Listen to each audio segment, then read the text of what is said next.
We're going back to the ministry papers, which are in sections H. There's a couple of things to do first.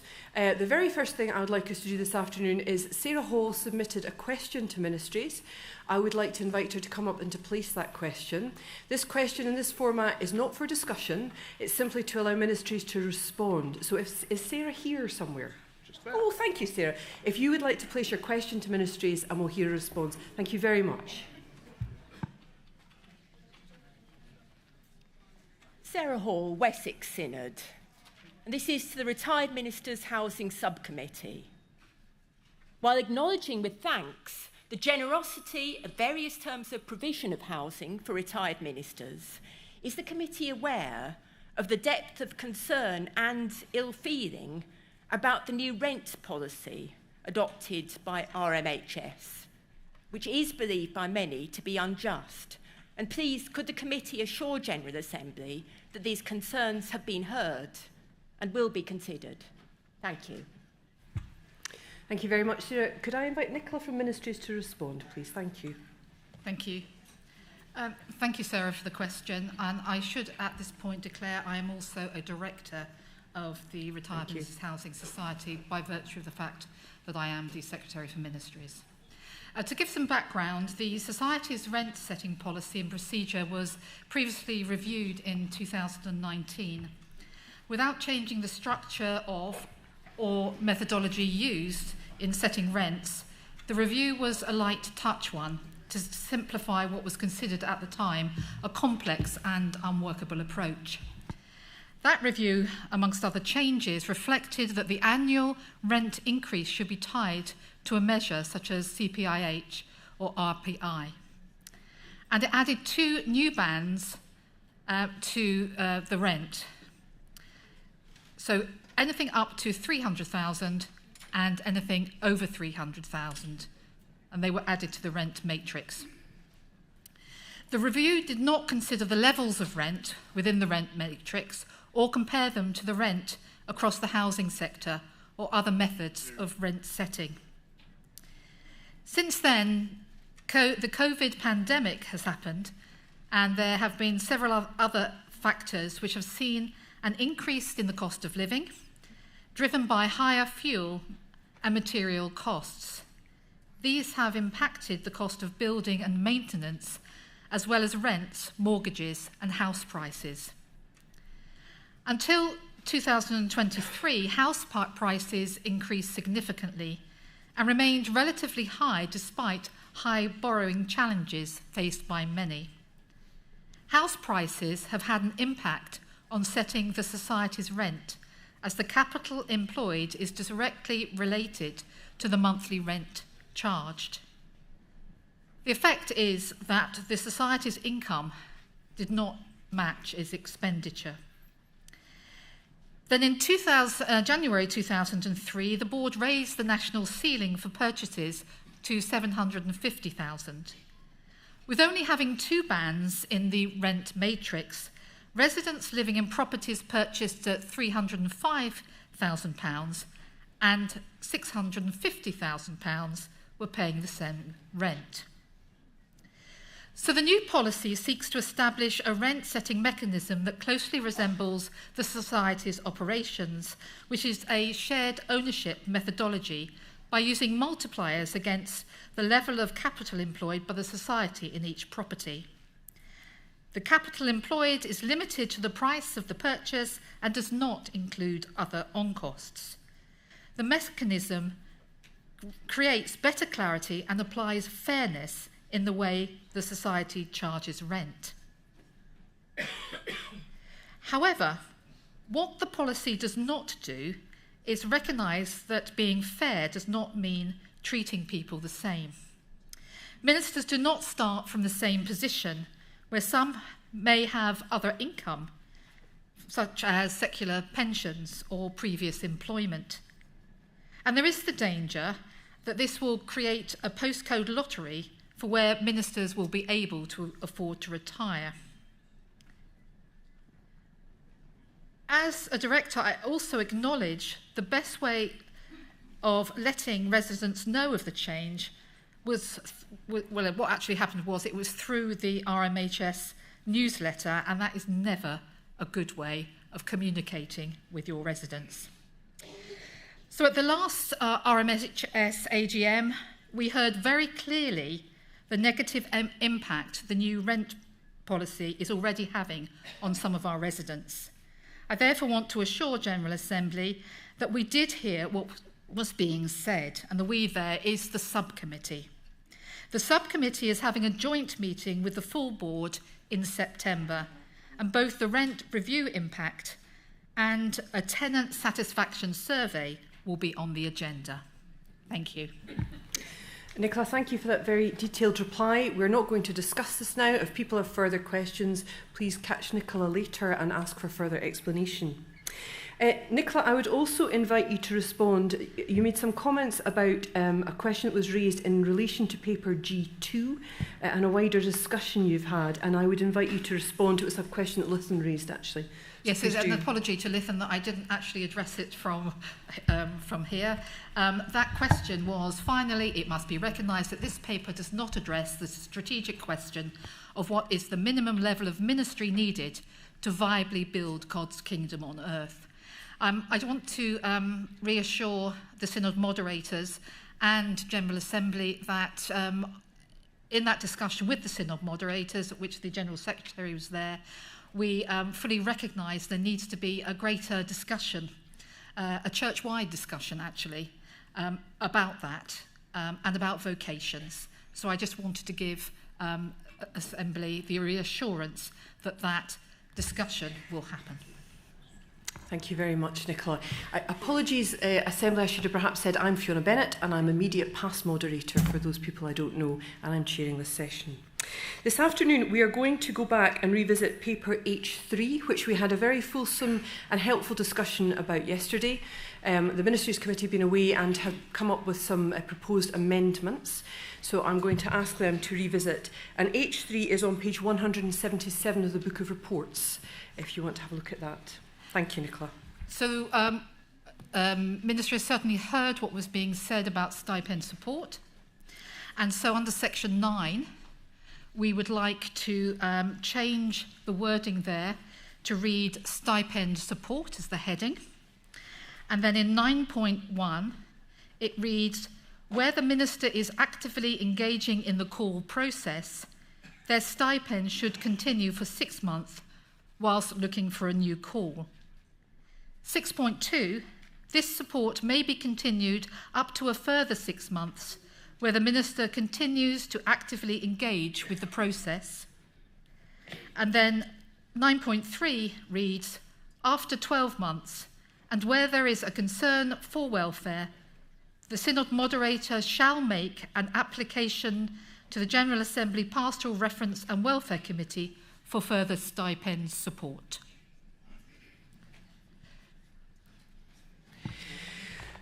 So first of all, let's deal with this amendment. It is before us, it's before Assembly. This is to point 9 within the report. Are there any questions for clarification? Then I open the floor to discussion. Would anybody like to make some comment and have discussion about this amendment to the report in H3? Could I test the will of General Assembly in relation to Report 3 and Resolution 20, in front of which is part of Report 3, for adopting the reconfiguring of pastorates and scopings, using our consensus cards warm or cool? Do we feel we are ready to vote on that? Okay, I can see no blue cards. Therefore, I would ask that Resolution 20 is before us, using our white voting cards. Those who are supportive of the resolution for, please show with the white cards now. Thank you very much. And those who are against? Then that is unanimously carried. Paper H3. Thank you very much. Thank you. I also did hear the comments about part-time scopings, and Ministries gives General Assembly the reassurance that, or the assurance, that Ministries will do some work on this and bring it to Assembly Executive in February. Thank you, Nicola. We're going to move now to paper H9, which is quite closely related to H3. This is the paper on page 203 of the Book of Reports, and it is about the withdrawal of a call and resolution 29. Nicola, thank you. Thank you. Paper H9, withdrawal of call, was in fact adopted as paper H5 at General Assembly 2023, but Ministries was asked to make 3 additions to the paper, which we have done. I want to add a 4th one, if that's okay, because having just agreed section 9 on paper H3, we will have to change section 6 to reflect section 9 on paper H3. So I would encourage Assembly to turn to section 6, which is on page 208 of the Book of Reports. And Nicola, just to clarify how this would be amended in section 6. Certainly. Section 6 is exactly the same wording as section 9 in H3. Yeah. So it ought to have exactly the same wording as section 9 in H3.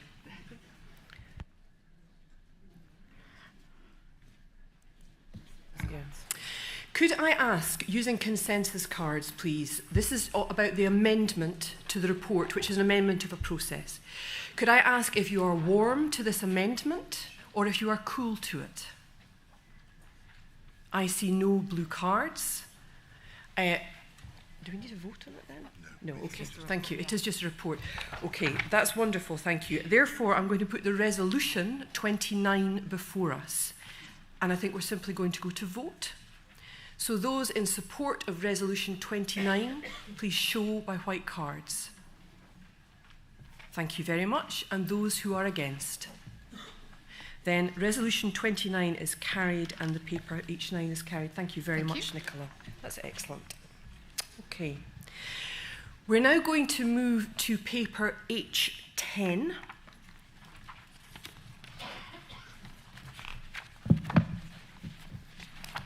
Which is on page 212, well, actually starts on 210, of the Book of Reports. This is the process for the nomination and appointment of synod moderators and other General Assembly roles reserved for ministers of word and sacraments. And Mary is going to present it. Thank you, Mary. I am going to present it, but Adrian's joined us because he's done, with Nicola, a lot of work on this.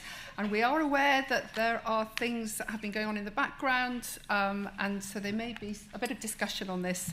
But I am presenting H10, and yeah, the process for nominating synod moderators and other General Assembly roles reserved for ministers of word and sacraments.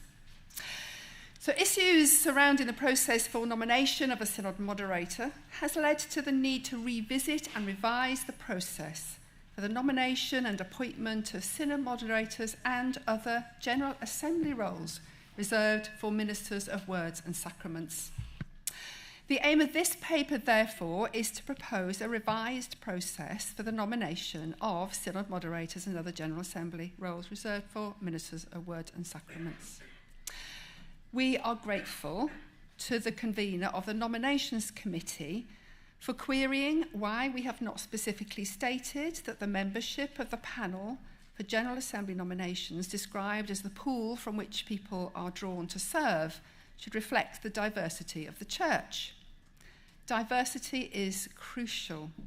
Therefore, we took the view that we did not wish this to get lost as a generic point for those posts which are specifically internal appointments, and so we mention it in the annexes. Therefore, in Annex 4.6 of the main paper, the URC's approach to equality and diversity is mentioned. In Annex 2.3.2 and Annex 3.1, the paper states specifically it is the role of the URC's nominations panel to ensure the balance of diversity across the entire panel. Annex 4 is a normal HR process. It should be noted that all those serving on the nominations panel will receive anti-racism and unconscious bias training before being allowed to serve. There are 2 corrections to the paper which have been noted, and with several iterations, we apologise for this. So in Annex 2.4.3, it should read the 3 members of synod, not 2. This then corresponds with 3.1. It's what? It says 4 and we're changing it to 3. Okay. I don't know whether this is right. And then in 3.2 should read the nominations panel shall appoint 3 people, not 2. So we're going from 4 to 3, is it? Yeah. 4 to 3. 4 to 3. And 2 to 3. We do recognise, because there's been, as I said, there's been some conversations going on before yesterday and before today. So we recognise that there is some detailed work still to be done in implementing this. We want to assure General Assembly that ministries will consult widely in working through the implementation of this process. So, Moderator and members of Assembly, I bring resolutions 30, 31, 32, 33 and 34. Thank you very much. The resolutions are before us for clarification. Do we have questions of clarification people would like to raise?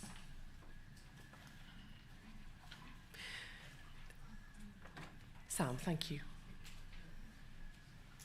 Samantha Sheehan, Yorkshire Synod. I'd really appreciate clarification at this point in how we're taking these resolutions, all at once or individually.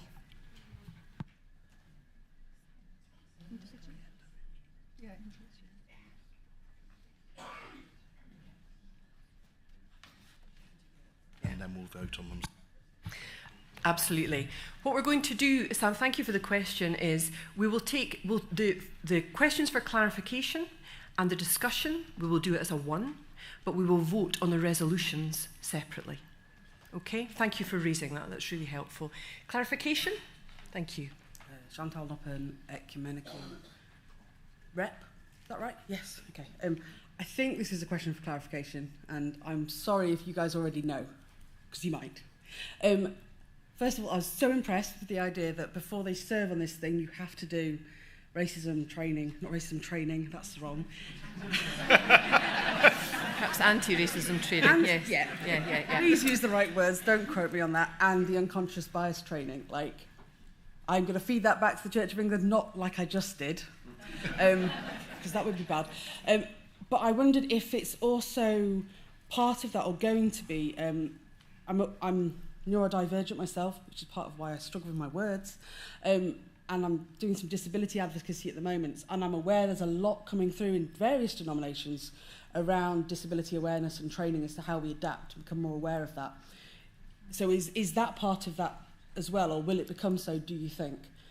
Is that a question of clarification? I'm not actually sure, sorry. Thank you. I think ministers could respond to that, whether for clarification. Yes, thank you, Philippa. Pippa Hodgson, East Midlands Synod, but also wearing an education learning hat, but not for this question. You mention in 6.1 that the nomination panel should be reduced to a team of 8 people. I have real concerns that to find 8 people who can do that amount of work over a period will seriously limit us to those who aren't working. And therefore we're less likely to get the diversity, and I'd be grateful if you could explain why 8. Thank you. Okay, thank you. Nicola or somebody, or Mary, or would somebody like to respond to those 2 questions about diversity training in different ways and inclusion, and also about available people?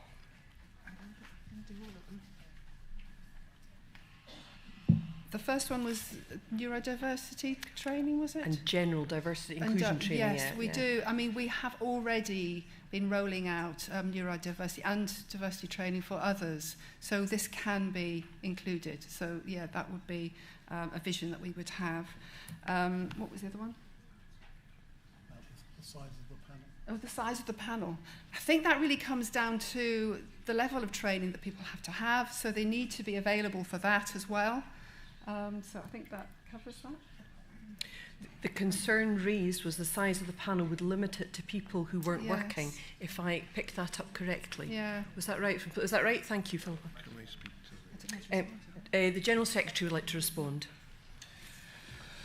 My understanding here is that the logic of this is that at the moment we have an exceedingly large panel, and that means people often are not engaged very regularly in processes at all. We happen to have, in the last year, run a large number of these processes. It is quite likely, therefore, in the next year or two, we almost may run none. And it is important that people get experience of doing this, and that was one of the reasons for making the panel smaller. Also, a sense in which a panel that has an overview of all of the General Assembly appointments, in a way a smaller panel can have, is in a better position when one is in a situation where you have two equally appointable candidates to take a view on what is most helpfully going to be a decision that takes into account issues of equality and diversity across the pool of people serving as a whole, which is very hard to do when you've got a very large panel of people who have no overview of appointments as a whole, and the hope was a smaller panel might be able to be more alert to those issues in a situation where you did have equally appointable candidates. Thank you, John, for that explanation. We have Helen. Is this still for clarification, or are we into discussion? Clarification? I think it's clarification, but you can advise me when I've asked the two questions. The first one is actually on the text itself and Resolution 33, and this is about removing the terms of service. I'm sorry, I should have said, though you sort of introduced me, Helen Lidgett, convener nominations. Removal of the terms of service. Now, from one perspective, that might be good, but I wonder whether that undermines the process we're in around racism and diversity, about open spaces. Does it reduce the opportunities for people who are black,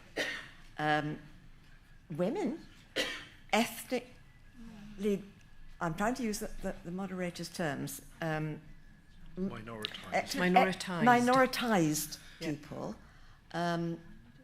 people indeed like the earlier speaker who described herself as neurodiversity. Does it actually restrict? And I don't know the answer to that question. I think that's clarification. We're definitely into discussion, I think, right, at this point, in raising that. But you're perfectly welcome to open that in discussion. And did you say you had a second question to put to that in discussion? And I hope this is straightforward. Has the process been discussed with Professor Anthony Reddy, who understands issues of institutional racism, before the final text was prepared? Thank you very much. That is perhaps clarification. Can I go back to ministries and ask just directly to that question whether Anthony Reddy was involved in the discussion at all? No. Okay. That was simple. Thank you very much. The floor is now open to discussion. And this is a general discussion of resolutions 30 to 34. We're going to vote on them separately. But if folk have points you'd like to raise in discussion of these resolutions.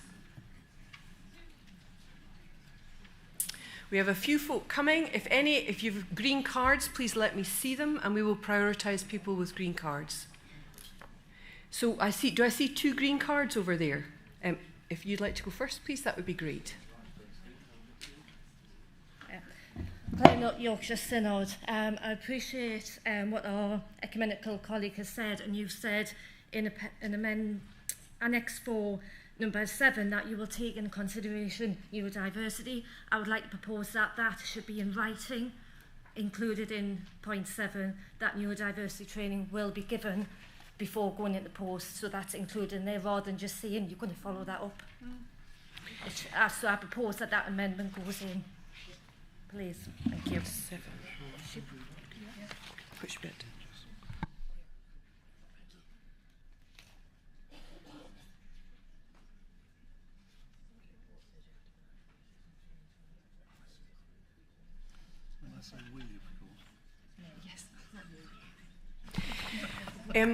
You're requesting, so the request, this would be about amending a report and not a resolution. So we're going to note what you've said, and I'm going to ask the committee to respond in a moment. If we can have the next green card, please. Thank you, Sal. Sal Wakeman, Northern Synod, Moderator, General Assembly. I speak specifically to Resolution 33, 1 and 2.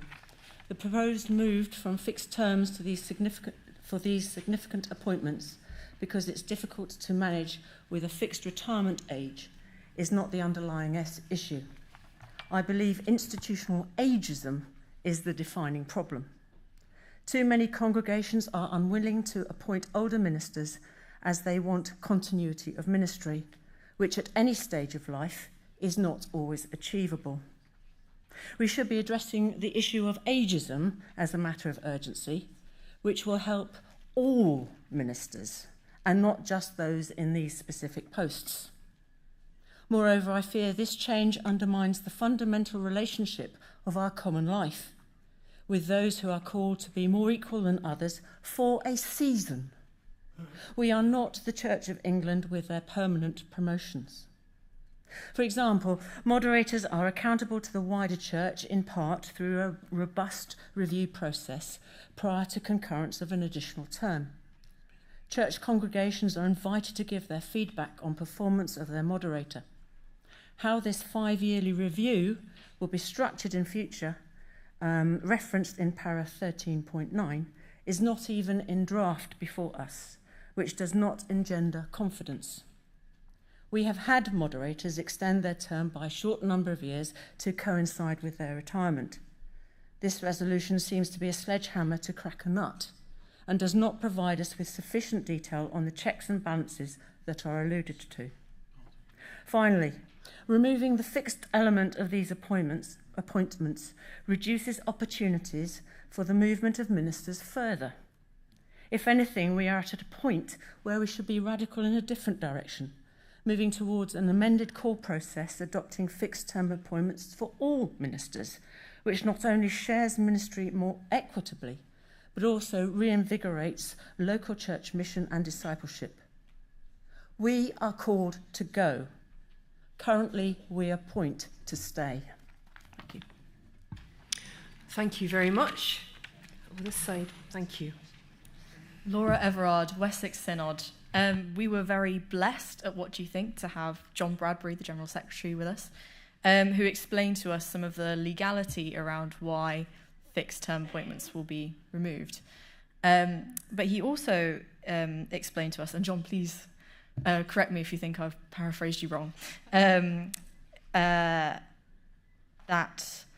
often, I think in the case of synod moderators, it's very often been the case that their term will be extended, and then before the end of that extended term, they will leave anyway. So the kind of point of having a fixed term isn't really relevant because they leave when they're ready to leave anyway. And I take both of those things. However, and I'm reassured by the fact that there is still a very conscious process of review, and like a very extensive review after 5 years, is it? Yeah, into the role. I'm reassured by that. However, I think that a review and a deliberate opportunity for renewal and change are two different things.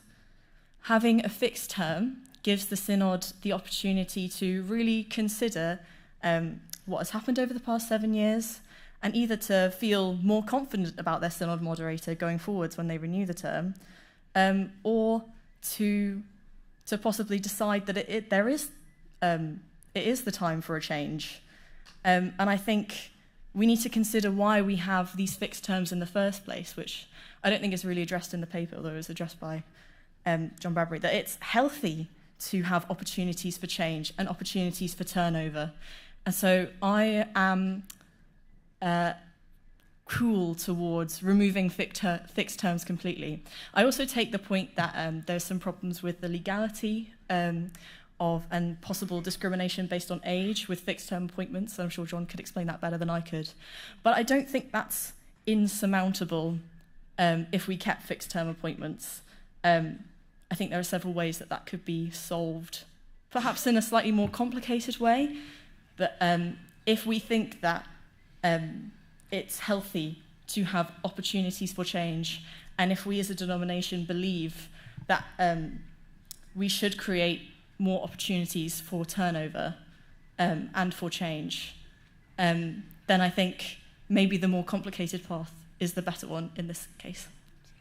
Thank you very much. I'm going to invite John. Is there anything you want to respond in the technicalities of the stuff that Laura raised there? I mean, Laura is essentially quoting me correctly.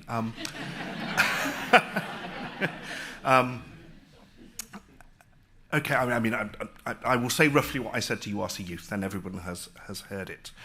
The issue that one runs up against is that given that we have a normal retirement age, when a candidate who applies or is nominated for one of these fixed-term roles comes into the nominating process, one of the questions automatically ends up being, are you able to fill a full term of this appointment or not?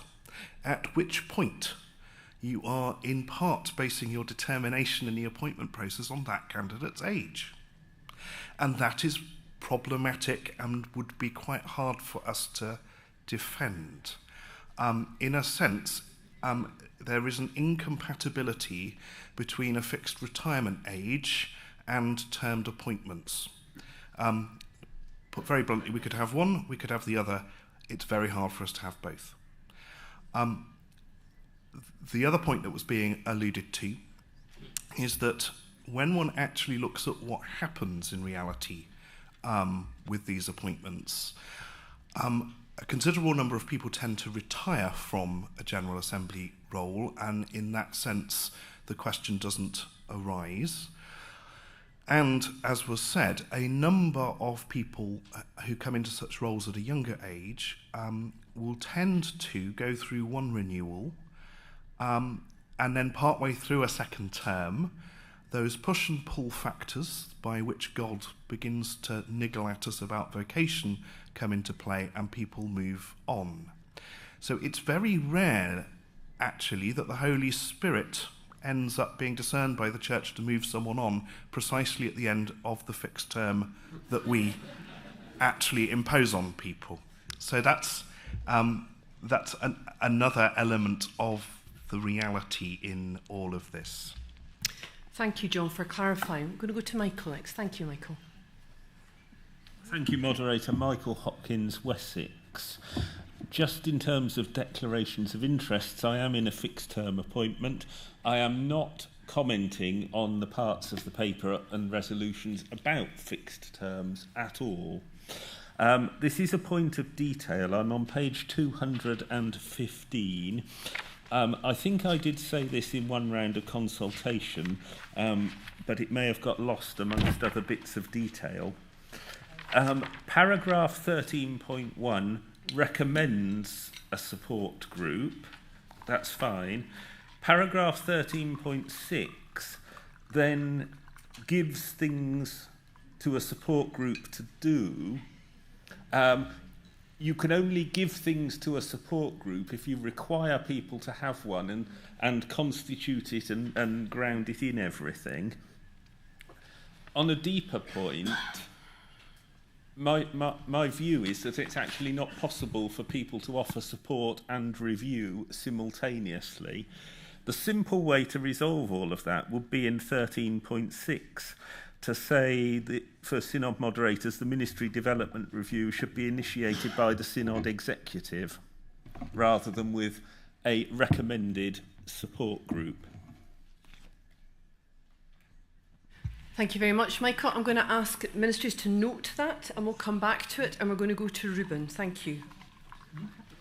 Ruben Watt, Southern Synod, and I'm addressing point 6.1, which is about reducing the size of the pool for selecting people for nominations panels. I've been involved in a couple of interview panels. However, a couple of months ago, I had to decline one now that I have a full-time job. And if you want to have a diverse panel, how can you ensure that those who are busy during the 9 to 5 get their views heard? I could probably get away with doing one interview a year by taking off annual leave. However, knowing that the nominations group is smaller and that there'd be more pressure on me, I'd be less likely to accept being on this panel, and so you might never get somebody who works a 9 to 5 job interviewing someone for one of these roles. Thank you for raising that. We've got 2 more points over here. If we can have them raised, and I'm going to ask ministries to respond, please. Whoever wants to go first. Thank you, Moderator. Helen Lidgett, Nominations Committee Convener. I want to come back to the point where you stopped me, and a lot of that discussion has already taken place, but I'm not an expert by any means whatsoever in anti-racism. However, I remain concerned that you've made great efforts to try and improve the diversity. With due respect to the people involved, who have moderators who have been appointed, the most recent 3 positions all went to white, male, middle-aged ministers. I'm not yet convinced, I remain to be convinced, that that could not happen in the future with this new system. And therefore, and I owe this suggestion to my daughter, who knows a great deal more about this than I do, that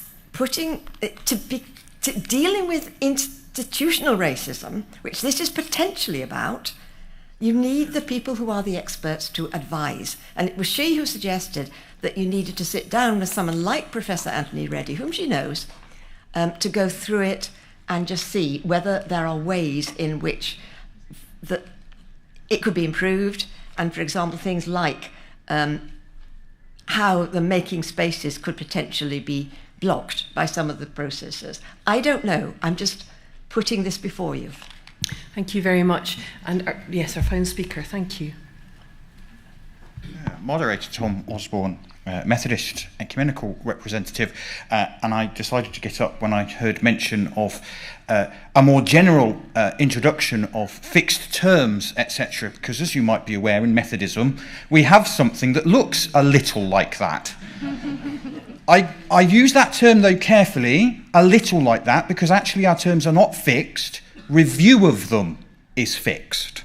So I'm currently in an appointment where I was invited for 5 years. After 4 years, my place was reviewed, and they chose to invite me for a further 5 years. And 3 years later, the Spirit has decided that actually I need to move on earlier than they invited me to, alluding to what John has just said. So I think all I want to say is, I mean, it does seem strange to somebody from the outside that you have one process of unfixed call for one group of ministers, but for others you have a different. And I can understand, therefore, the wanting to balance them out. And I can also understand the idea that actually maybe fixed points of review might be helpful. You should know that as Methodists, we are currently reviewing our stationing process, including the length of time in which we initially invite people to serve, which might actually become much more flexible. I think what I would just caution, therefore, is be careful what you wish for. Thank you very much, Tom. That's helpful, very helpful. I'm going to go back to ministries now and ask us a few different points to respond to there. There's something about the neurodiversity and about inclusion training. There's a question about ageism was raised. There's a few discussions about the fixed term, change it to the senior executive. Are you able to respond to all of those points? Yeah, John responded to one of them. Did you want to? Yeah. Please, yeah. I won't do them all. Do whichever you can. Right. Thank you. Certainly, we would be more than happy to actually add in the neurodivergence training into the actual paper. There's no problem with that at all, the training. We already do it with our Assessors for Assessment Board, and we think it's really important. I just want to say a bit about the review being part of the implementation. Ministries kind of took the view that we've presented you with 11 papers, and we know there is still work to be done. And so the 360 review, which will give an opportunity for change, will be worked on should the resolutions be passed. To Michael, we're quite happy for the executive. I lost Michael. We're quite happy for the executive to do the the Ministry Development Review, which is very different from what we're talking about with the 360 review. So we do an annual, so somebody in my position does an annual Ministry Development Review with my ministry support, who is Adrian at the moment and will be Jenny, and that gets me to reflect on the marks of ministry and how that, so that's what that kind of review is about, whereas the 360 will be much, much more robust. I am one of those people who was a synod moderator who was did my 5-year review, but at year 8.5, God called me to this particular ministry, so it does happen.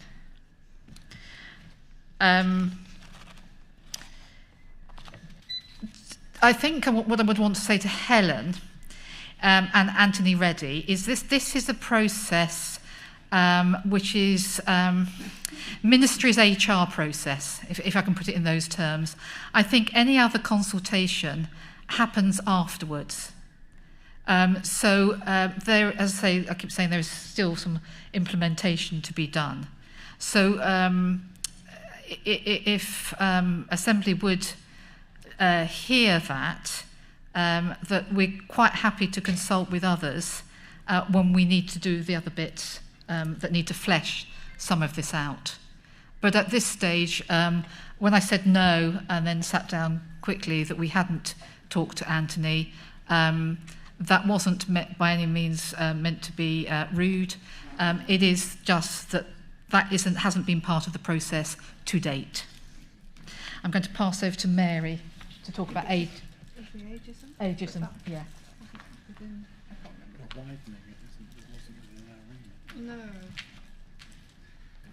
No, I can't remember all of the comments that were made on ageism, but that's not really part of that was widening it too far for us. So it's not, doesn't come within the scope of what we're addressing in this paper.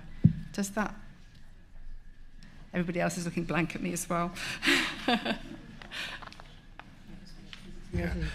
I mean, I think there's two slightly different things here. If I heard Sal correctly, she was drawing to our attention the issue of ageism more broadly within the life of the church as something which needs attention. And I would not dispute that for 1 minute. The issue this paper is concerned with is not ageism broadly. It's a question of potential liabilities the church faces in terms of technical age discrimination matters, which our current processes potentially open us up to. And those are clearly related things, but ageism per se is a far broader issue than the legal technicality about age discrimination. Thank you. Now, please remember, Assembly, that this conversation is being minuted, and it's important that ministries will refer back to what's being said, because ministries are always open to hearing what's being said on the floor and taking things on board. So we're hugely grateful for all the insights that have been shared here, and ministries will respond, as they always do, to the mood and the spirit that has been spoken and shared within the room. So I'm going to ask Assembly if we are in a mood to move towards voting on these resolutions. We'll do them separately, but can I test the temperature, please, using your orange or blue cards? If you are moved towards voting on these resolutions, and we will do that separately. Okay, I see a couple of blue cards, and I'm wondering if you would like to respond and tell us why if there's further discussion to be had.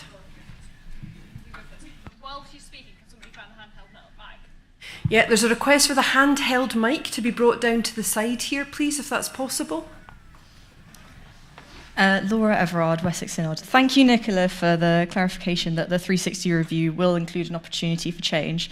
I would just like to note this to ministries, that often the implications of a review is often that only if the review goes really badly is there a suggestion that it might be time for a change, as opposed to when a fixed term appointment comes to an end, where it might just be the implication that it's time for a change anyway, and nothing bad might have happened in the in the period of time for that to happen. It just, the Spirit calls someone to move on, or a new appointment comes for any reason. So I think I'd just like to ask ministries that in the 360 review that if that's the way, if a opportunity for change as a neutral thing or as a good thing, not just as a response to something bad, is intended, that be made very clear to synods in the 360 review. So that's all I wanted to say.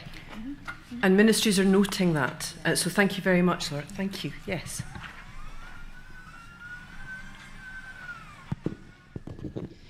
Sorrel Ayres, Wessex Synod. Moderator,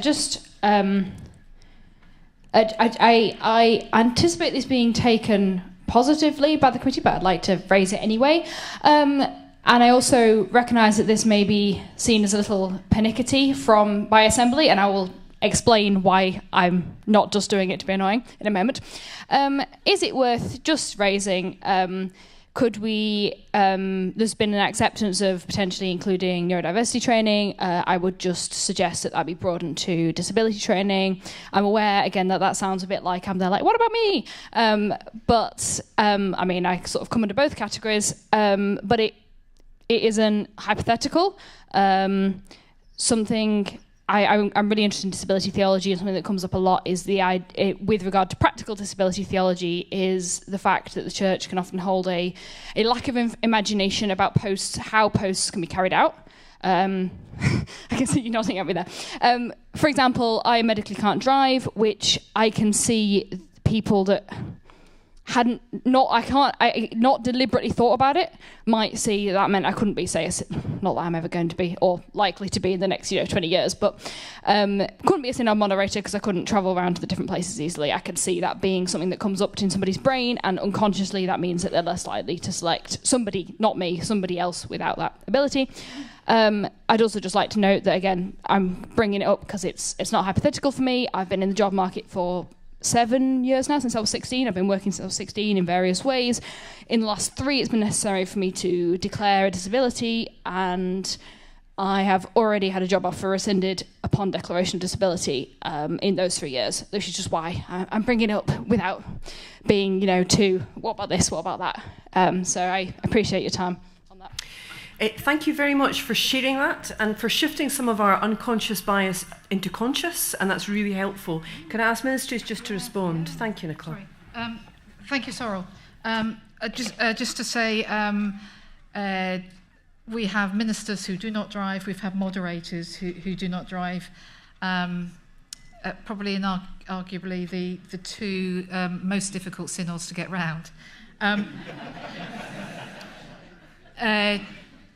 I would say that ministries does take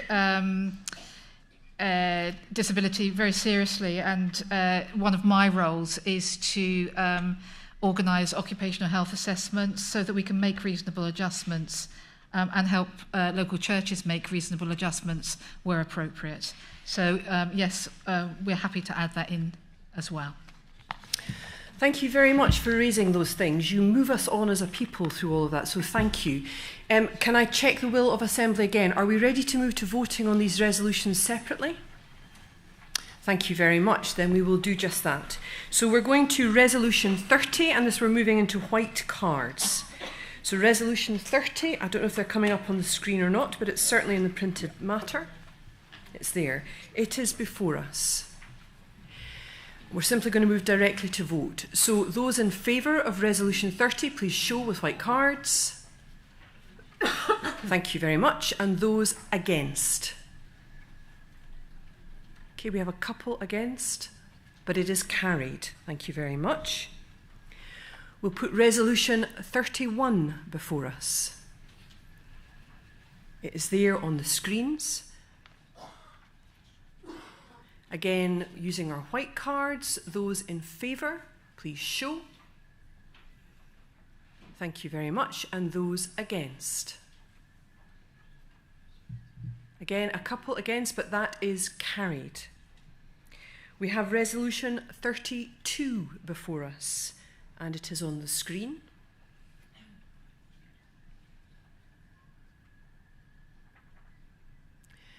Again, by show of white cards, those in favour, please show. And those against? And that is unanimously carried. We move to Resolution 33, which has 3 points within it. They're all on the screen. Those in favour, please show. And those against? Yes, I'm going to have to ask the tellers to call, please. Morag, you're on duty. Yep, team B, please. So I'm going to ask you to vote again and give them a chance to count. So wait a second until the tellers are in place. Dave, do you want to go here? Thank you. Sorry, you can tell I'm a guide leader.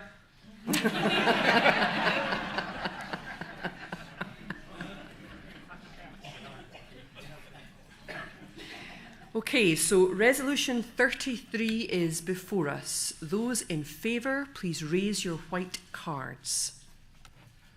And keep them there for a wee while.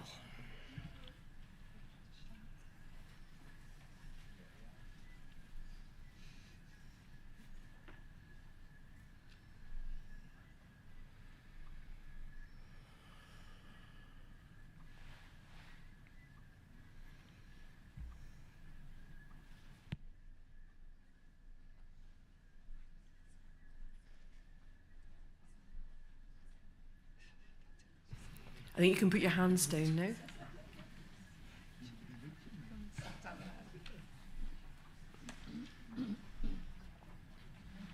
Morag, are you ready for those against? If you are against Resolution 33, please raise your white cards.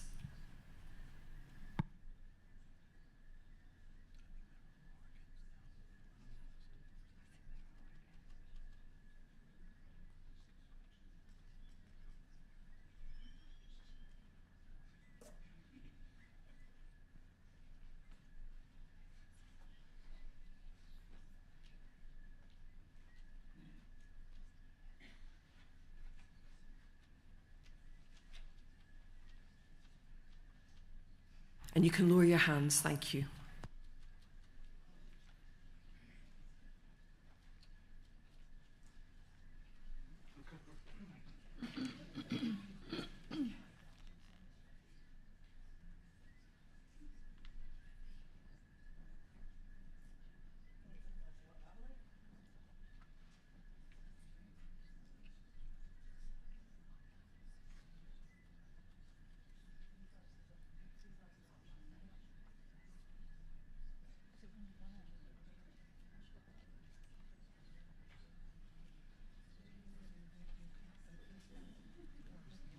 Just give us a moment to do the maths, okay?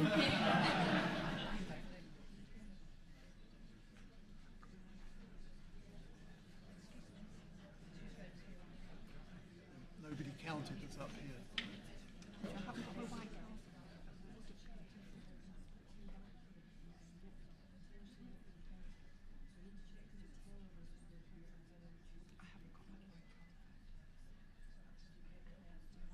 We're checking if all votes have been included.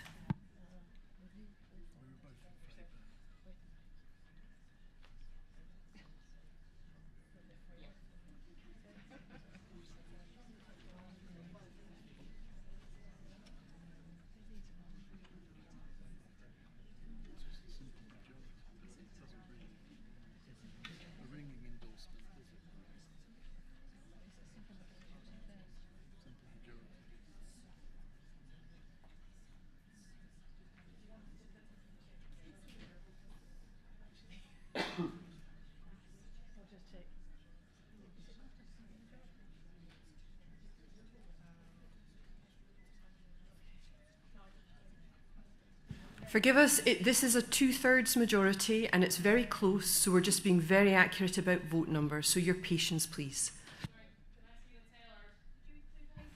If the tellers could join Morag, please, in the back, that would be helpful.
please.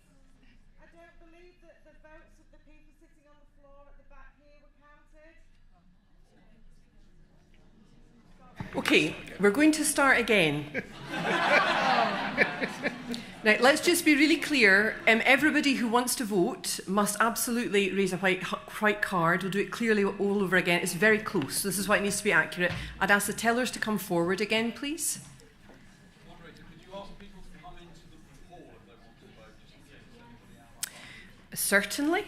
If there's anybody outside of the hall who would like to cast a vote, then please do come into the hall. You need to be present in the hall. Thank you, Romley. Okay.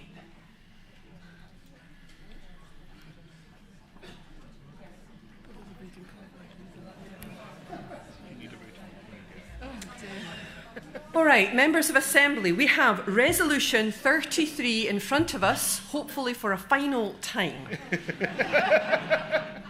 Those who are in favour of the resolution, please hold up your white card. Show in favour by voting just now.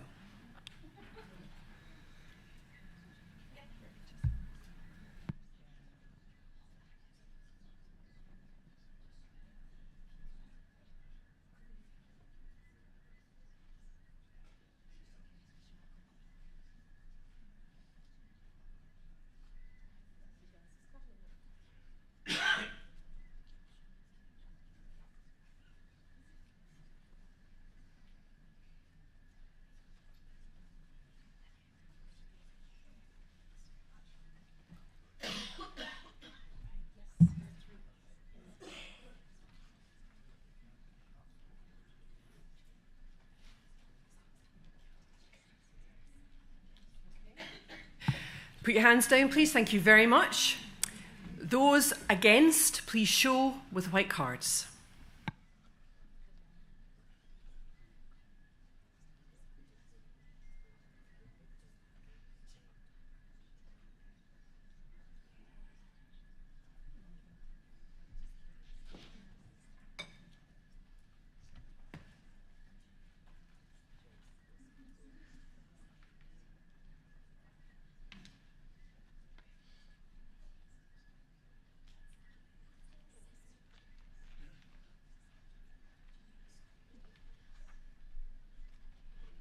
You can pop your hands down. Thank you. We'll just do the sums.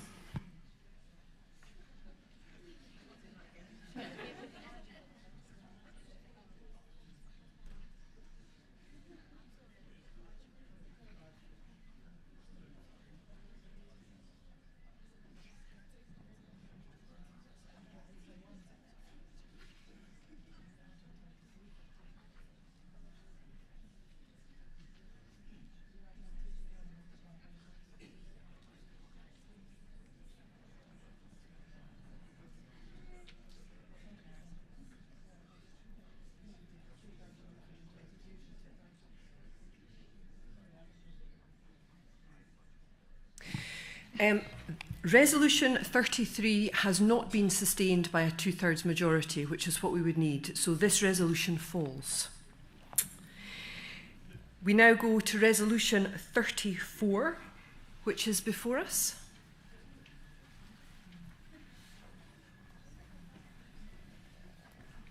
And again, by a show of white cards, those in favour of Resolution 34, please show. Thank you. And those against. And Resolution 34 is carried. Thank you very much.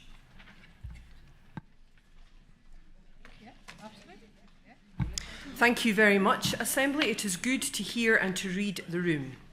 Now, we have still got another hour left, but I'm going to invite people to stand up, to wriggle about just for a few seconds. So you're stretching not just your arms. And then we're going to move into paper H5.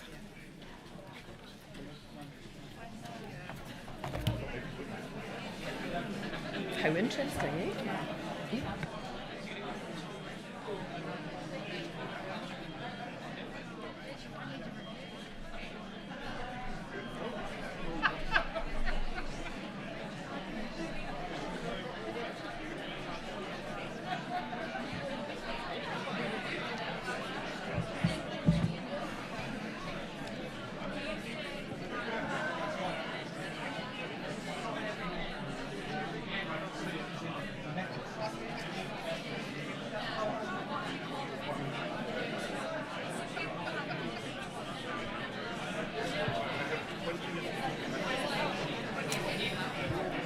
Okay, General Assembly, I hope you're adequately stretched.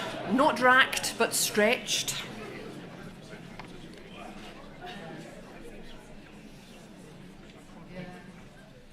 Thank you very much indeed. Yes. Yes. And then we've got H5 and then H7. And then we've got H4. No, that's tomorrow. And we're moving to paper H5, which is page 187 in the Book of Reports. Local Ministry and Mission Review Revised. LMMR Revised. Mary, thank you.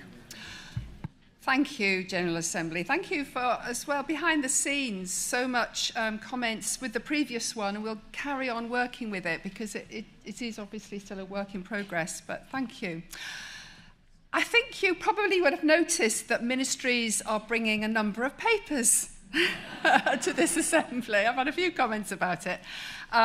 And can I just say that this is partly due to the commitment and the conscientiousness of the Secretary for Ministries, who has been spotting that certain things that have been agreed to in the past have now not been updated and really need looking at again because they are possibly not being carried through in the way that was intended.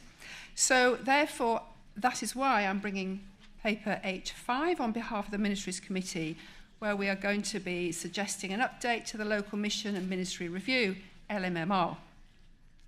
The Local Mission and Ministry Review was introduced as a useful tool in helping churches see God's vision for their future, move forward in their mission, and plan how to do this, including using the gifts of those in ministry. Alongside this, the minister's accompanied self-appraisal tool helped the Minister of Word and Sacraments review their own call and reflect on how their gifts served the future mission of that church. On both these processes, a living document would be produced whereby a local church could annually review how far it had come and where the document may need to change in the light of other circumstances. As is stated in the report, two main factors have led to the LMMR not being as central to the lives of our churches as we had hoped. Ministers are now engaged in pastoral supervision, not the self-appraisal process. And LMMR proved to be people hungry if carried out to the letter and would have required regular training for new facilitators and accompaniers. I have to say that LMMR is still being used to good effect in some places, but it is very patchy at best. If you want some examples, there are some not far from where I am in my synod. This document lays out a revised way that LMMR can still be used as a tool in local churches. It is a simplified version which encourages churches to refine their vision, realistically update their resources, and continue to engage with God's adventure. And that is really around 4 questions. What do we do? How do we do it? Whom do we do it for? And what value are we bringing? These can be seen in detail in Appendix A. It is still vital that we encourage all our local churches to engage in a process of review and stopping to listen for God's voice in how they are to move forward, and that ministers bring their reflections from pastoral supervision.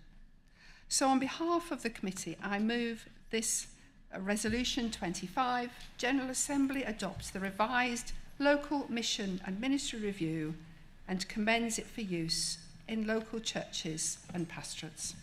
Thank you very much, Mary. So the resolution and the report is before Assembly. Could we ask first if people have questions for clarification? Romilly, thank you. I'm still Romilly Micklem and I'm still from Wessex. Not for much longer the way you're going. I'll have another sweet for that, please. Moderator, I just wanted to clarify. Mary just said that I think I heard her say that the pastoral supervision had replaced ministerial self-appraisal. My understanding was actually that ministerial self-appraisal had been bound up into pastoral supervision, and that's That's certainly something that I was told at one stage, and whether it's actually written in the law of the Medes and the Persians, I don't know. But I just welcome some Good clarification question. on Thank that. you very much. Elizabeth, thank you. Thank you. Elizabeth Welch, former Moderator of General Assembly. I just had a question about paragraph 2.1 and the wording that's used here, where it says, most ministers are self-directed. Now, I was under the impression that most ministers were God-directed, and that actually that had been my impression over my years of ministry.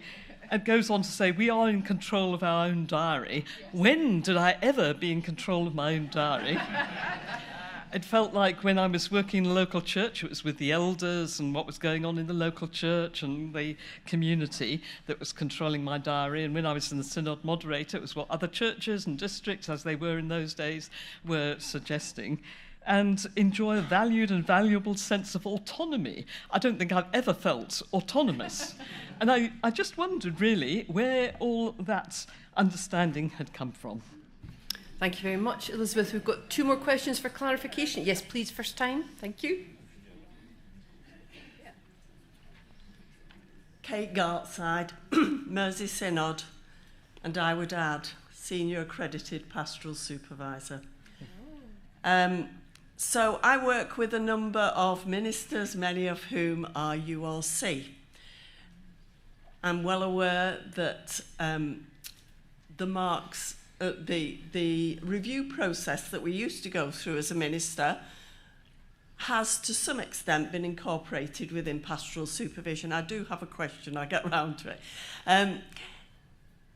It depends. As a pastoral supervisor, in working with URC ministers, I know about that.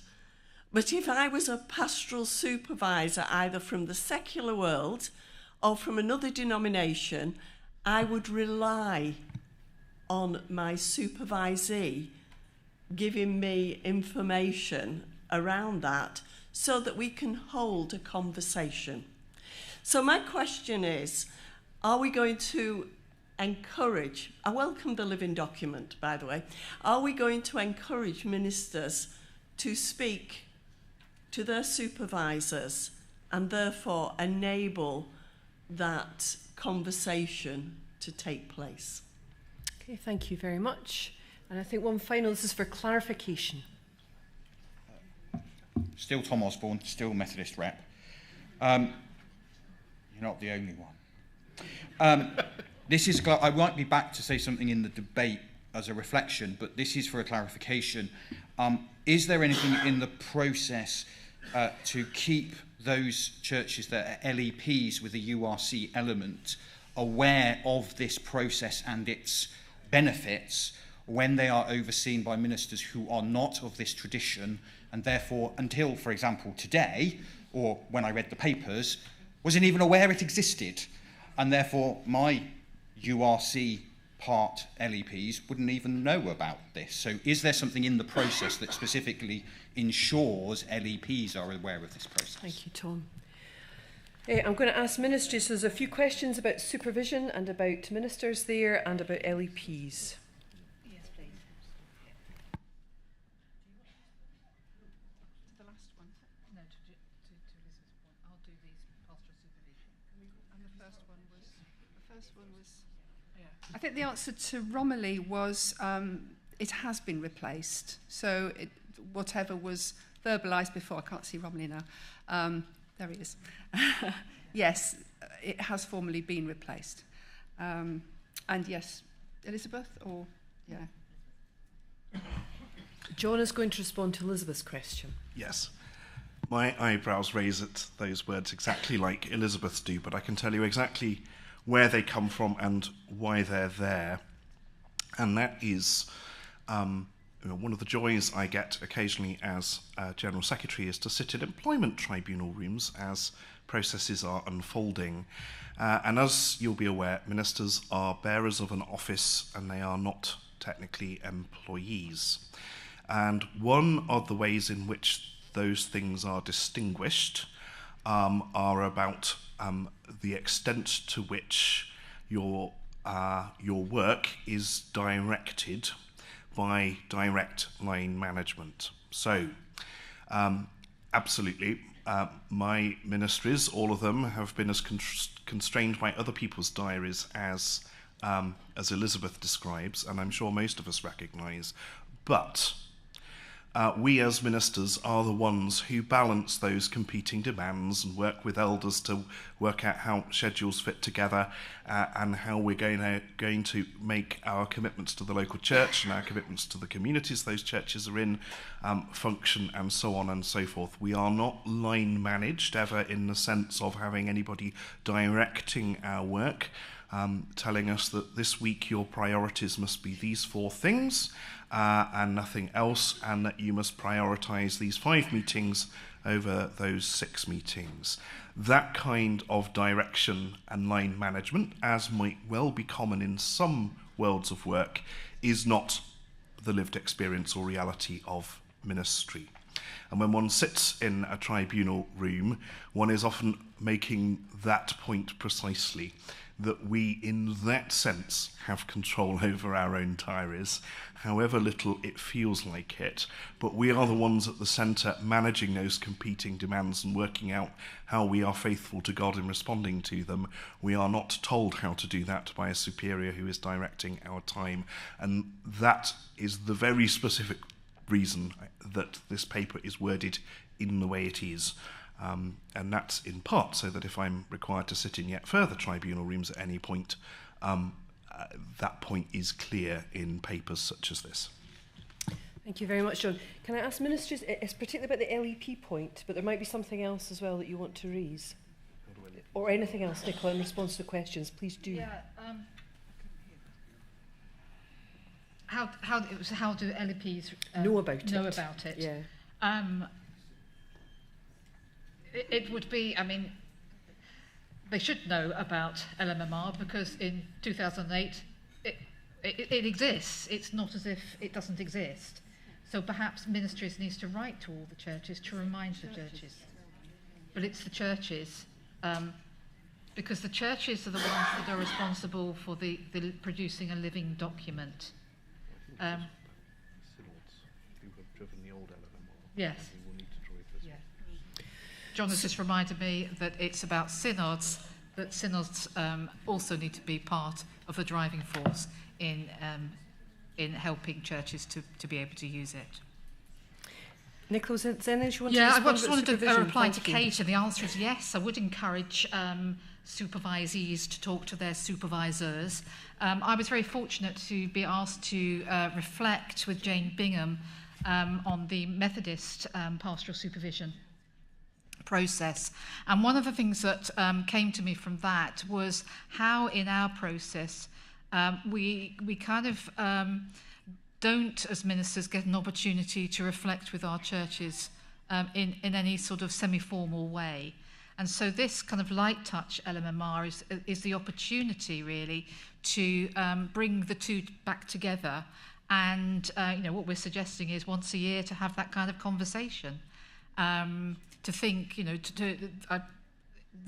template in the appendix, 3 priorities for your church or pastorate or whatever name you might call it, to be thinking about and working on.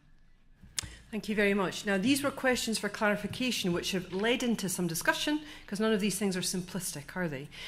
But we do open the floor now to discussion. Are there points people would like to raise for discussion on the floor?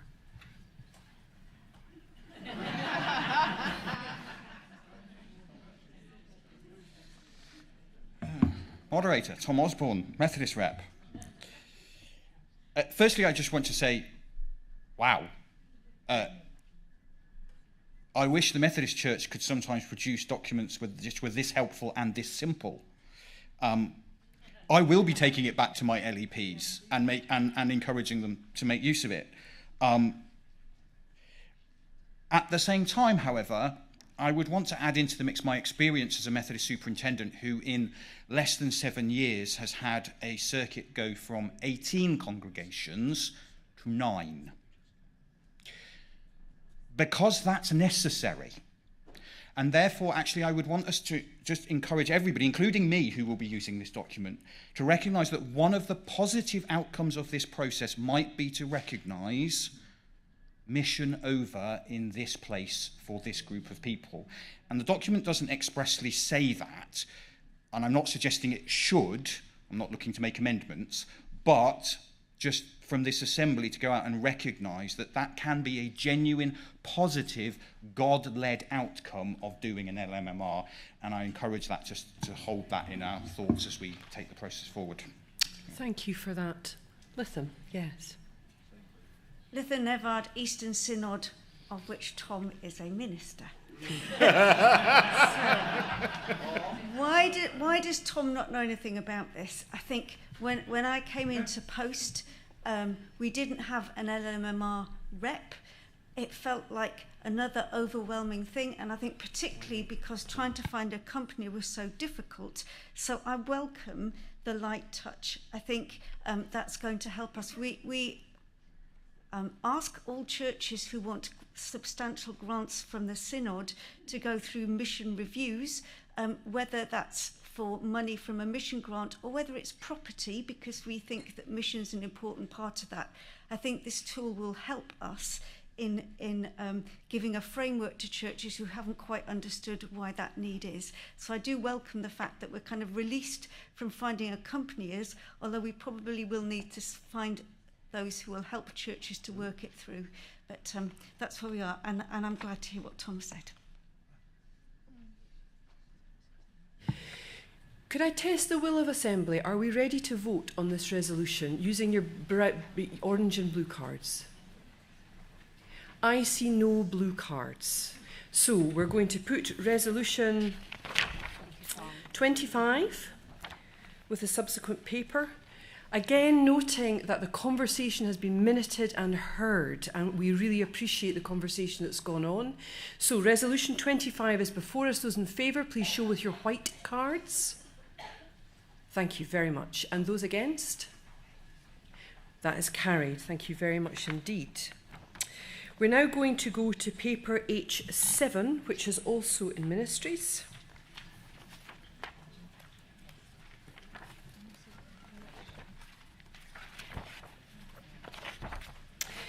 And this is guidelines on elders in local leadership, and it's page 196 in the Book of Reports. Thank you, Mary. Again, this is some guidelines that have been requested because some synods are using this. So I bring you this paper, paper 7. Local leadership is highly valued in our churches. Many people feel called to offer their time and talents to lead in many different ways, and we are thankful for their willingness to offer. Individuals are further called to exercise leadership in a way that gives impetus to the local mission of their community and offer the first response to any pastoral need in collaboration with elders in the church. In response to the 2008 report Challenge to the Church, some synods have implemented local church leaders, but in some cases there is little or no accountability. This is not to devalue the work of those already engaged in such ministry. However, for the sake of the church and for those to whom they minister, levels of accountability and support need to be put in place, which are consistent across the denomination. Through this paper, Ministries Committee is seeking to offer to the synods a process for the discernment of call to local leadership, what form of testing of that call is appropriate, and then how to put in place training and development opportunities. It also seeks to regularise the role of elders in local leadership and make those who offer for this ministry accountable to the wider councils of the church. Ministries Committee is seeking to form a synod-accredited ministry, namely elders in local leadership. With the reduction in stipendiary ministry numbers, some synods are looking to establishing ministry teams across available ministries, whether stipendiary or non-stipendiary ministers of word and sacraments, CRCWs, assembly-accredited lay pioneers. Ministry of elders in local leadership would enhance the team and give recognition to and accountability for ministry, which is already happening, but sometimes in a rather ad hoc way. Before I move the resolution, moderator, can I just say that in the main points at number 2, we are going to be asking to change the word recruitment to election of elders in local leadership should be adopted. And that will go throughout the paper. I move resolution 27. Thank you very much. Now, Mary, can we just check the amendment there? In the main points on page 196, in the point 2, we would like to change that to a process for sake election of elders in local leadership should be adopted. Thank you very much, Mary. Thank you. Recruitment. I hope other people got that as well. I was looking in the wrong section. So the paper with the guidelines is before us. Are there any questions for clarification? Not discussion, but clarification at this point. We've got 2. Go for it, Romley. Make it fast. Thank you. Romley Micklin, Wessex. Mary is as an esteemed and valued colleague. I'm sorry, I don't think you can change point 2 there, because safer recruitment is a designated process. We don't have a safer election process. I think you can say safer recruitment in the election of. We do. Yes. We passed some time back a safer election of elders process precisely to avoid using the recruitment term, which gives it employment style language. So we do actually have a policy which is about the safer election of elders. I am clarified. Thank you very much, Romley. Thank you, yes. Jean Wyber, Thames North. Did Ministry's Committee consider anything concerning employment of paying these elders in local thing and their accommodation? Thank you very much. Craig Muir, East Midlands Synod. I wonder if you could say a bit more about 6.1, where you say elders in local leadership must be subject to the supervision. I've worked with some amazing elders in local leadership over the years. The first one I worked with had far more experience than me, and that sort of language of subject to supervision of the Minister of Word and Sacrament isn't the language of colleagueship, and so I just wonder why you're terming it in that way. Thank you very much. And Ruben. Reuben Watt, Southern Synod. Just a question about the role. Is there, sorry, I'm trying to get my words out. Is there supposed to be a particular number of elders that are in this role, or is it just going to be one per church, or how is that supposed to be working? Thank you very much, Reuben. I'm going to ask either Mary or Nicola. Thank you very much to respond.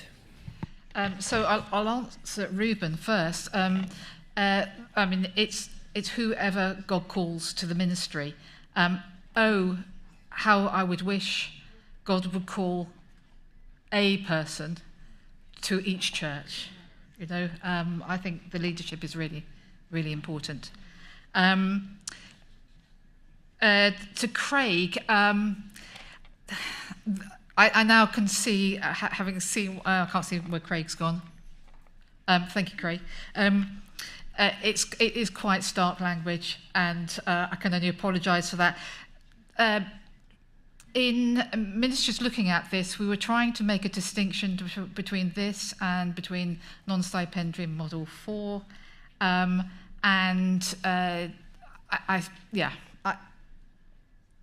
can just apologise for the wording that's used, but the idea behind it is that they will be under the oversight of as a pastoral advisor.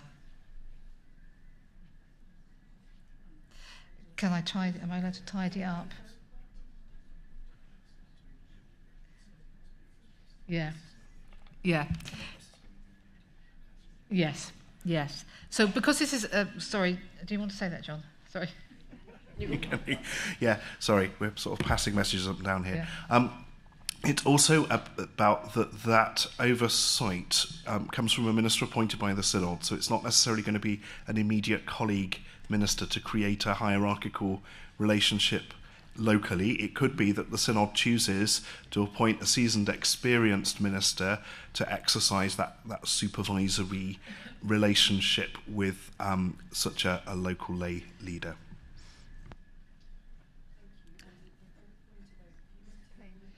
No, this is a purely voluntary post. We cannot, from ministries, impose on synods that synods should pay or provide housing. Okay, thank you very much. Is this for clarification or into? It is clarification, yes, thank you. Point 5, training. Sorry, So your name Ruth here. Wilson, Mersey Synod. Sorry, forgot about that. Point 5, the training options for the potential candidates. I don't understand why they're doing assembly accredited lay preaching and not becoming assembly accredited lay preachers or lay pioneers. I highly recommend the church leadership programme, but I don't understand. Okay, for how clarification, yeah, that's Yeah, great. Thank you. thank you. Can you respond, Nicola? Thank you. Doing the training does not exclude people from becoming assembly accredited lay preachers. They will at all, or assembly accredited lay pioneer. It's just that ministers didn't want to be too prescriptive about the kind of ministry that an elder in local leadership might exercise. Sorry, I'm tired. I've been up here a long time. That will teach me. So I think so that's why, you know, and they are courses we already have. We don't need to write any new courses. We have the church leadership programme. There are some other courses out there, and we've suggested that an equivalent synod course. But we do believe very strongly in training. We are lifelong learners as God's disciples. Thank you very much, Nicola. We now move to discussion. Is there any, the questions for clarification have certainly led us into a kind of discussion, but if other people would like to come forward to raise matters for discussion, that would be very helpful. Thank you. Do I see some green cards here? Then yes, please, on you go. Pam Tolhurst, Southern Synod. In thanking ministries for their hard work in producing these guidelines, I wanted to say that I see in these guidelines for the denomination what I know and have appreciated over a number of years and work to in my volunteer agreement as local church leader. The agreement provides accountability and training requirements which are owned by me and the local church, and which I believe and the church believes are vital in the building of relationship between the local fellowship, between the local community and me, and are a safeguard in building that relationship and ensuring good practice. Thank you very much. I see another green card. If you would like to further discussion, that'd be great. Thank you. Good afternoon. I'm Marcel, and I'm from East Midlands Synod. We are very few and far between people within churches these days. And those elders that come to the fore to actually do something and be there for the congregation is such an important part of it. One of the things that is certainly there is that the Synod do support us from a point of view of stepwise training, which is one of the things that you can do, and you certainly have the supervision from a minister, which are there to help us in the process. I think one needs to understand that we live in a society where, and in a church environment where there is quite a few number of ministers around, and they are not able to provide that kind of service to a congregation that is required. And therefore leaders and elders within the congregation are there, and if they have the skill available to do so, they are able to lead in service within the congregation. There are certain guidelines that are there to actually make sure that a person who is an authorized person within the church can provide this service to the congregation. And I think that needs to be commended, those who are leading services within the congregation. But there are training and there are support available. And Stepwise is a good start for everyone who wants to do that. Thank you. Thank you very much. Before we go on to hear our next two speakers, I'd just like to raise a little point. These chairs are quite close together, and you are feeling a bit packed, and it's very tempting to wriggle them, but it's making mobility for the scooters to go up and down the aisles really complicated. So I'm going to ask if you've shuggled your seats to maybe think about shuggling them back a wee bit, please, to keep the aisles clear. Kirsty, would you like to speak from there, or would you like to go over? Because there is a mic. You'll go over. Well, while you go over, I'll invite our other speaker. So thank you. Thank you, Moderator. Faith Paulding, Eastern Synod and lay preaching advocate. I was absolutely delighted to see in this report at 5.2c that the annual grant of £300 that's available to Assembly accredited lay preachers is also going to be extended here. Now, unless I have missed an earlier directive, I don't believe that that has also been extended to locally recognised worship leaders. And for parity, I think that it would be, I would ask for consideration that that grant be extended to locally recognised worship leaders too. That's lovely, thank you, that's very helpful. Kirsty. Kirsty Ann Mabbott, West Midlands Synod. In the area of the Synod in which I serve, we have 3 elders in local leadership who enact it very, very differently. And that's not a bad thing because they're enacting it to their local area. I think my concern is, because these are guidelines, if an elder in local leadership turns around and says, well, I'm not doing any of those training things, I don't see the point, we might fall into the position where we've got elders in local leadership that actually are not equipped in the way that they could be to enhance the gifts and skills that they're bringing, and that's my concern with it being guidelines.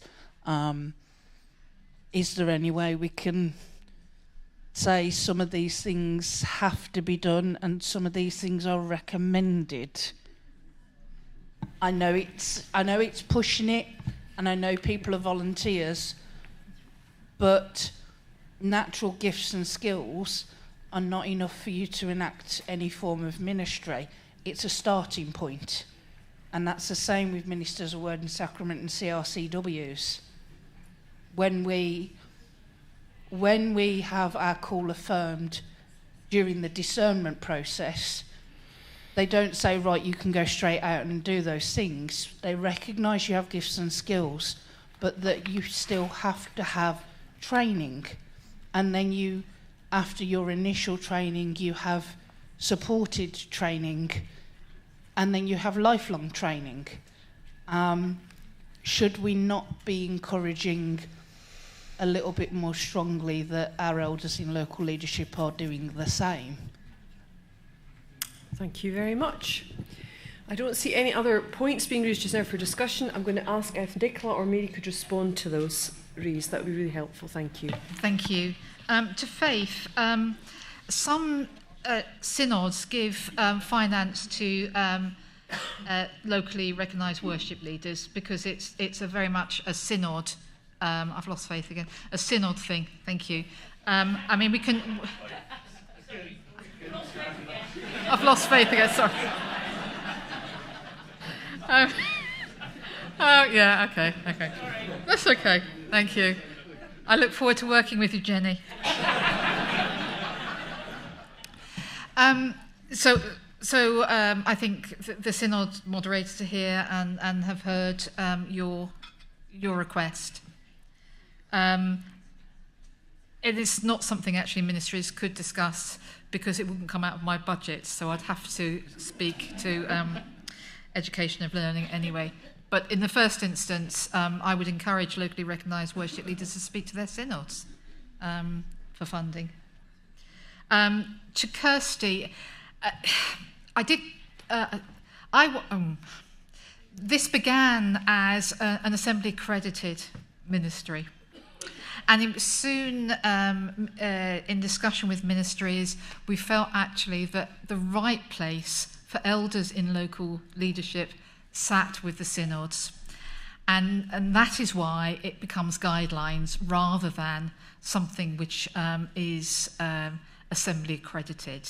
So I have sympathy with what you're saying, but ministries felt really quite strongly that this should sit with the synods, and that's why it comes as a synod, as guidelines for synod elders in local leadership. Thank you. Thank you. Can I test the will of Assembly? Do we feel we are ready to vote? If you feel we're ready to move to vote, then please orange cards. And okay, that's great. I see one blue card. Would you like to say something? Thank you. Okay, thank you. I'm sorry, we found faith again. I'm sorry. Thank you for the opportunity to reply. Faith Paulding, Eastern Synod, lay preaching advocate, and also Eastern Synod finance officer.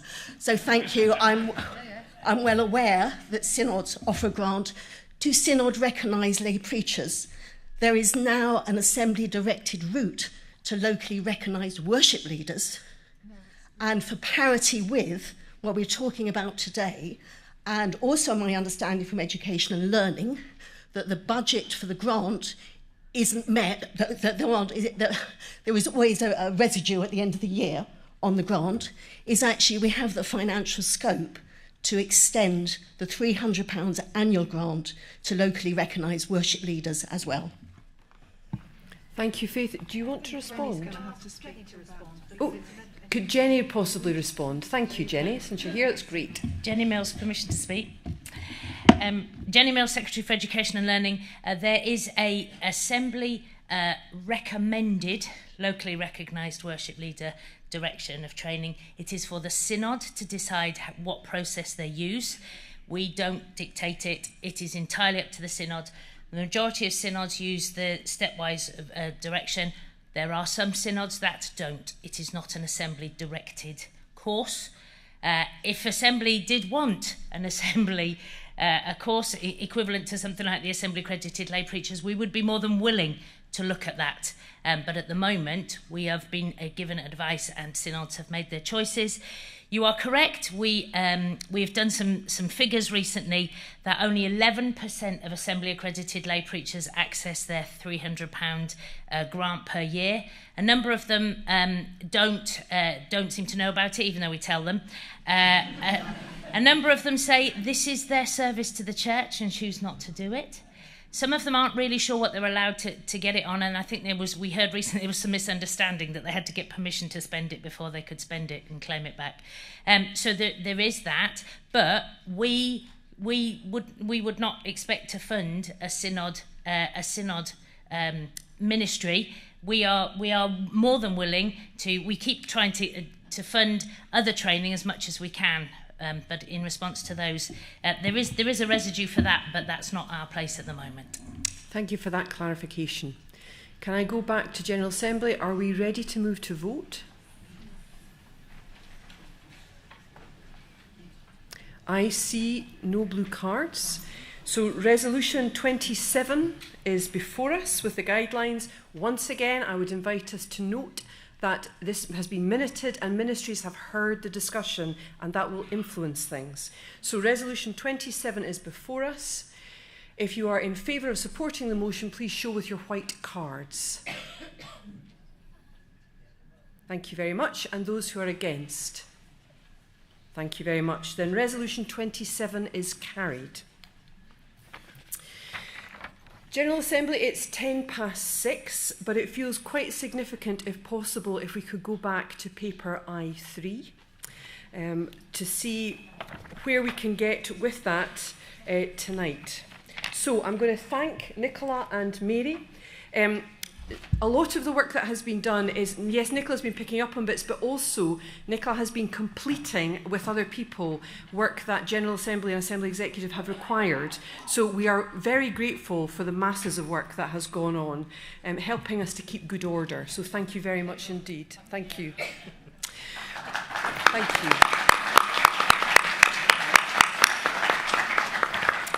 And I'm going to invite, yes, Sarah and Philip to come back up as we return to I3.